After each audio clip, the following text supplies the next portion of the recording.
할렐루야. 주님의 이름으로 문안드립니다. 2021년 7월 13일 화요일 새벽 기도에 함께 하시는 모든 분들 주님의 이름으로 축복합니다. 주님의 크신 은혜가 오늘 이 아침에도 함께 하시기를 바랍니다. 우리 함께 사도신경으로 신앙 고백하시면서 오늘 기도에 시작하겠습니다. 전능하사 천지를 만드신 하나님 아버지를 내가 믿사오며 그 외아들 우리 주 예수 그리스도를 믿사오니 이는 성령으로 잉태하사 동정녀 마리아에게 나시고 본디오 빌라도에게 고난을 받으사 십자가에 못 박혀 죽으시고 장사한 지 사흘 만에 죽은 자 가운데서 다시 살아나시며 하늘에 오르사 전능하신 하나님 우편에 앉아 계시다가 저리로서 산 자와 죽은 자를 심판하러 오시리라. 성령을 믿사오며 거룩한 공예와 성도가 서로 교통하는 것과 죄를 사하여 주시는 것과 몸이 다시 사는 것과 영원히 사는 것을 믿사옵나이다. 아멘. 거룩하신 하나님, 죄 많고 흠 많은 저희들을 주 예수 그리스도의 피로 대속하여 주시고 아버지 하나님의 자녀로 또 하나님 나라의 백성으로 살아가게 하시니 감사드립니다. 늘 부족하고 연약한 모습들이지만 성령의 인도하심으로 또 하나님의 말씀으로 늘 가르치시고 동행하여 주시니 그 또한 감사드립니다. 이 아침에도 주신 진리의 말씀 통하여서 주님의 다스리심 받기를 원합니다. 말씀 읽고 묵상할 때 주의 성령께서 하늘의 지혜로 함께 해주시고 저희들의 온 몸과 마음과 영혼을 통치하여 주옵소서. 감사와 찬양 올려드리오며 우리 주 예수 그리스도의 이름으로 기도드립니다. 아멘. 함께 하나님의 말씀 보도록 하겠습니다. 하나님께서 오늘 우리에게 주시는 말씀은 시편 79편 9절에서 13절까지의 말씀입니다. 시편 79편 9절에서 13절까지 제가 봉독하겠습니다. 우리 구원의 하나님이여, 주의 이름의 영광스러운 행사를 위하여 우리를 도우시며 주의 이름을 증거하기 위하여 우리를 건지시며 우리 죄를 사하소서. 이방 나라들이 어찌하여 그들의 하나님이 어디 있느냐 말하나이까. 주의 종들이 피 흘림에 대한 복수를 우리의 목전에서 이방 나라에게 보여주소서. 갇힌 자의 탄식을 주의 앞에 이르게 하시며 죽이기로 정해진 자도 주의 크신 능력을 따라 보존하소서. 주여, 우리 이웃이 주를 비방한 그 비방을 그들의 품에 7배나 갚으소서. 우리는 주의 백성이요 주의 목장의 양이니 우리는 영원히 주께 감사하며 주의 영예를 대대에 전하리이다. 아멘. 제가 다시 한번 말씀을 천천히 읽겠습니다.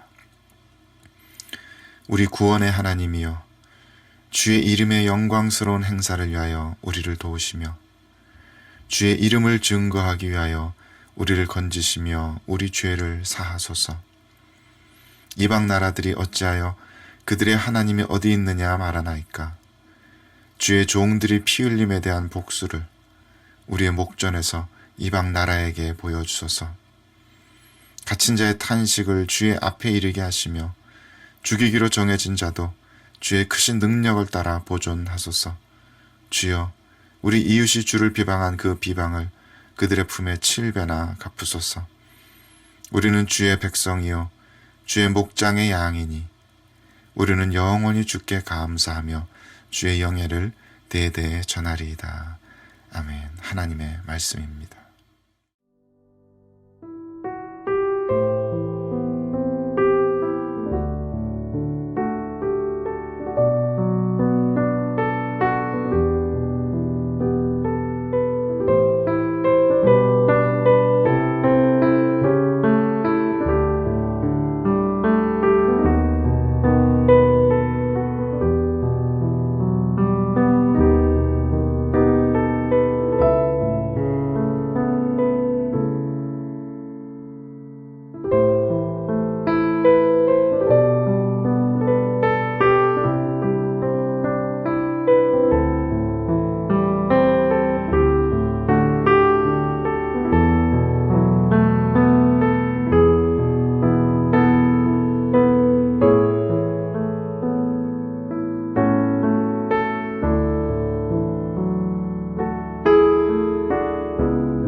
신약 시대 때 로마 제국은 온 지중해 연안에 걸쳐서 무수히 많은 식민지들을 건설하였습니다.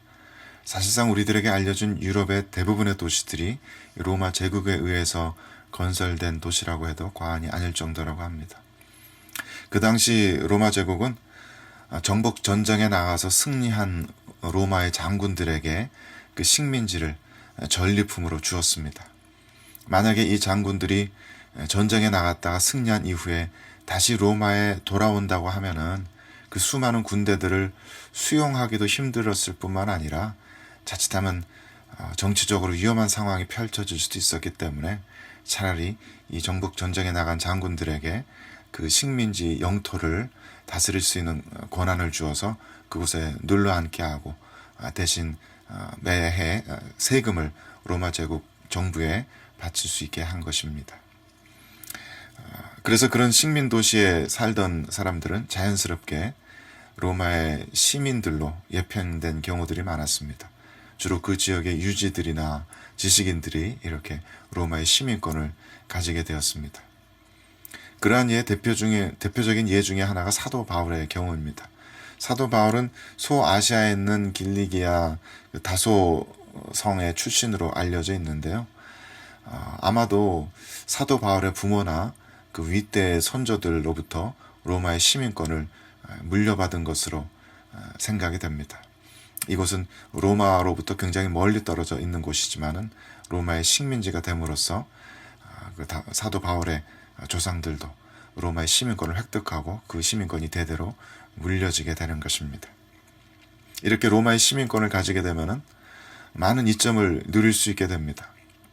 사도 바울이 스스로 이야기한 것처럼 재판 없이 부당하게 감옥에 갇히지 않을 수 있는 그런 권리를 가질 수 있을 뿐만 아니라 또 부당한 고문을 당하거나 하는 일도 당하지 않게 됩니다.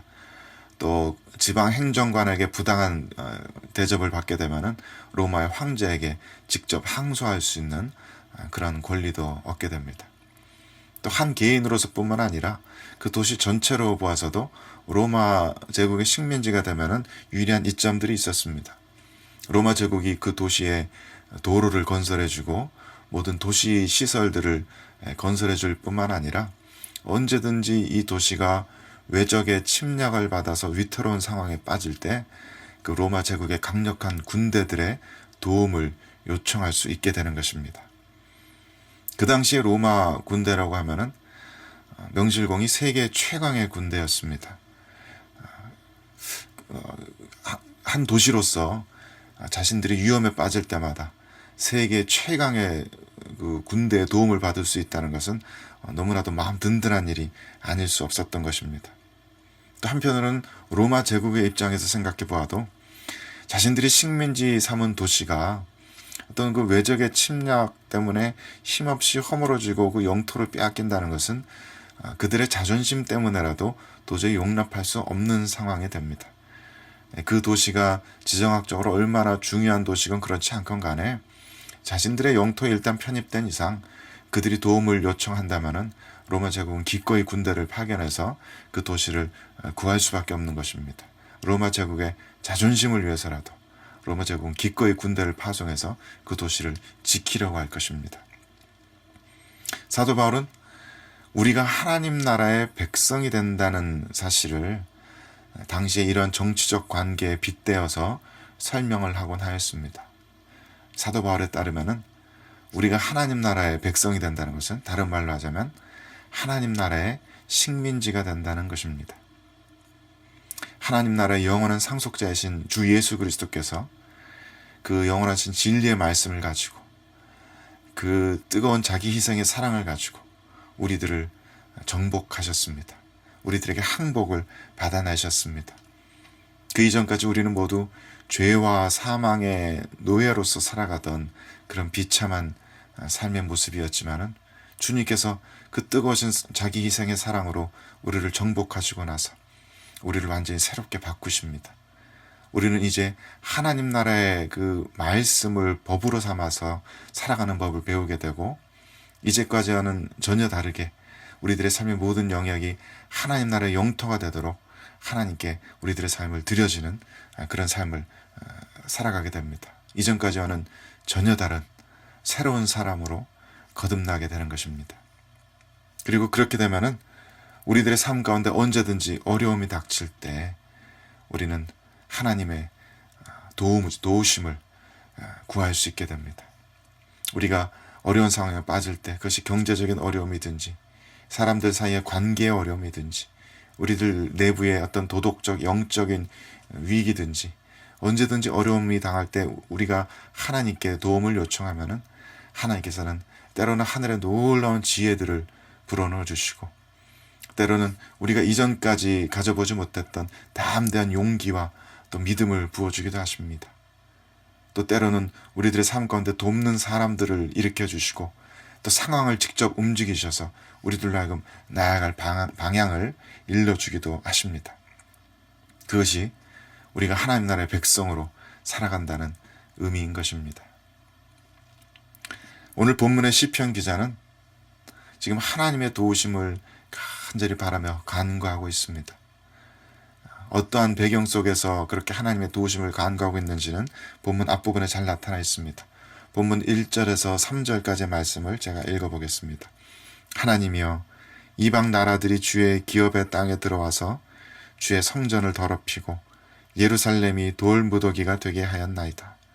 그들이 주의 종들의 시체를 공중의 새에게 밥으로, 주의 성도들의 육체를 땅의 짐승에게 주며 그들의 피를 예루살렘 사방에 물같이 흘렸으나 그들을 매장하는 자가 없었나이다.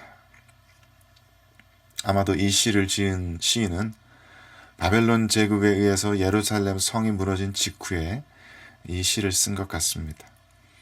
저 잔인한 이방 군대가 예루살렘으로 쳐들어왔습니다. 예루살렘 성을 완전히 무너뜨렸고 저 거룩한 하나님의 성전까지도 완전히 무너뜨렸습니다. 그리고 나서 시인의 눈앞에 펼쳐진 것은 너무나 끔찍하고 처참한 광경뿐입니다. 그 격렬했던 전쟁을 치렀던 그 예루살렘 땅에는 한때 용맹했던 이스라엘 군대 군사들의 시체가 가득히 널브러져 있습니다. 그런데도 그 시신들을 수습하고 치울 수 있는 사람들조차 남아있지 않습니다. 너무나 참혹하고 끔찍한 광경인 것입니다. 그래서 시편 기자는 9절 말씀에서 주의 이름의 영광을 위해서라도 우리를 도와달라고, 우리를 구원해달라고, 우리를 대신해서 복수해달라고 하나님께 간구하고 있습니다. 우리 구원의 하나님이여, 주의 이름의 영광스러운 행사를 위하여 우리를 도우시며 주의 이름을 증거하기 위하여 우리를 건지시며 우리 죄를 사하소서. 시편 기자가 주의 이름을 위해서, 주의 이름의 그 영광을 위해서라고 부르짖고 있는 것을 보십시오. 시편 기자의 마음속에는 우리가 하나님의 소유된 하나님 나라의 백성들이라는 그 자부심이 가득합니다. 우리가 곧 여호와 하나님의 나라인데, 저 위대하신 창조주의 백성들인데 이토록 허무하고 허무하게 무너지고 멸망당하리라는 것은 도저히 마음속으로 받아들일 수가 없는 것입니다. 그래서 마치 로마 제국의 식민 도시가 외적의 침략을 받아서 로마 그 본국의 강력한 군대의 도움을 요청하듯이 시편 기자는 지금 하늘나라의 하나님 아버지의 도우심을 간절히 요청하고 있습니다. 우리를 도우러 오시고 우리를 이 멸망으로부터 구원하시고 우리들의 원수들에게 속히 복수하여 주시옵소서, 그렇게 간절히 부르짖고 있습니다. 물론 시편 기자는 오늘날의 이 끔찍한 상황이 모두 자신들의 죄악 때문임을 너무나도 잘 알고 있습니다. 우리는 지금 하나님의 징계를 받고 있는 것이라는 사실을 시편 기자는 너무나 잘 인식하고 있습니다. 하지만 그럼에도 불구하고 우리들은 하나님의 소유라는 그 정체성이, 우리가 하나님의 백성이라는 그 정체성이 이토록 담대하게 하나님께 간절한 기도를 올려드릴 수 있게 만드는 것입니다. 우리의 어떠함보다도 우리들 때문에 하나님 나라의 그 이름이 더럽혀진다는 것을 시편 기자는 받아들일 수가 없는 것입니다. 시편 기자의 마음처럼 우리도 모두 역시 하나님 나라의 백성들이요, 하나님의 소유물들입니다. 하나님께서는 우리들의 삶이 무기력하게 무너지고 위기에 부딪힐 때 우리를 그냥 내버려 두지 않으십니다. 우리가 하나님의 백성들, 하나님의 기르시는 양들이기 때문입니다. 하나님께서는 우리들의 삶에 어려움이 닥칠 때마다 기꺼이 우리를 도우실 것입니다. 우리를 지키시고 우리를 보호하실 것입니다. 우리가 넘어져도 우리를 다시 일으키시고 우리를 회복시키실 것입니다. 우리에게 하나님 나라의 영광이, 하나님의 이름의 영광이 달려있기 때문입니다. 그리고 그런 것을 바라기 위해서는 제일 먼저 우리 스스로가 하나님께 온전히 드려져야 합니다. 우리들의 삶 가운데 하나님의 말씀이 우리들의 법으로 세워져야 합니다. 우리들의 삶의 모든 영역이 하나님 나라의 영토가 되도록 우리들의 삶이 산제물로 하나님께 드려져야 합니다.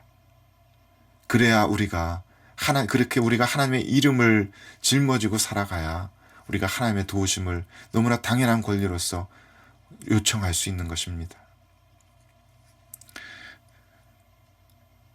많은 우상 숭배자들은 우상들에게 자신들이 바라는 것을 요청하면서도 우상들에게 자신의 삶을 전적으로 다 내어주지는 않습니다. 하지만 하나님 나라의 백성이 된다는 것은 전혀 다른 이야기입니다. 하나님의 그 능력은 탐내면서도 하나님의 통치는 거부한다는 것은 우리에게 있을 수 없는 일입니다. 그것은 우상 숭배자들이나 하는 짓입니다. 우리가 하나님의 도우심을, 그 능력을 구하기 위해서는 우리가 하나님의 통치를 받아들여야 합니다. 우리들 안에 내면적인 실제적인 변화가 일어나야 합니다. 우리가 지금까지는 전혀 다른 새로운 새 사람이 되어야 되고 우리들의 삶에 새로운 기준들이, 새로운 법들이 세워져야 합니다. 그것이 하나님 나라의 백성이 된다는 의미인 것입니다. 지금은 온 교회가 모두 어려운 때입니다. 모든 주님의 몸된 교회들이 이 어려운 때를 맞아서 저마다의 치열한 전쟁들을 벌이고 있습니다.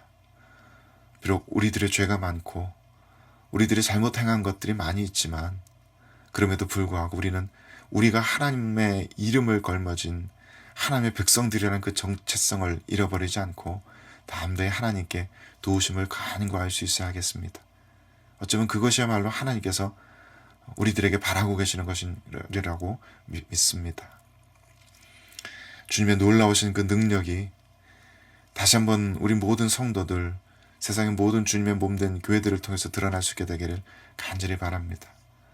하나님 아버지의 그 놀라우신 진리의 능력이, 주 예수 그리스도의 그 너무나도 거룩하신 자기 희생의 사랑의 능력이 모든 성도들, 모든 지역교회들을 통해서 드러나서 우리 모두가 참으로 하나님 나라의 살아있는 증인들이 될 수 있게 되기를 간절히 바라고 또 주 예수 그리스도 이름으로 축원드립니다.